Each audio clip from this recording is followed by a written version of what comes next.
ជំរាបសួរបងប្អូនទាំងអស់គ្នាពីប្រទេសអូស្ត្រាលីចាម្សិលមិញខ្ញុំចូលបន្ទប់ទឹកហើយបន្ទាប់មកខ្ញុំក៏ចុចទឹកស្រាប់តែអត់មានទឹកហើយក៏ភ្ញាក់ខ្លួនព្រឺតថាចុំនៅតែខ្ញុំថ្ងៃហ្នឹងគឺដាច់ទឹកហើយ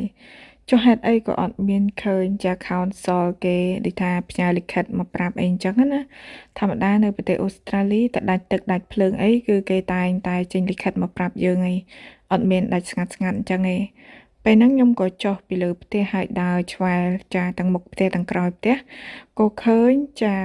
ប្រព័ន្ធទឹកបលុតអគ្គិភ័យចា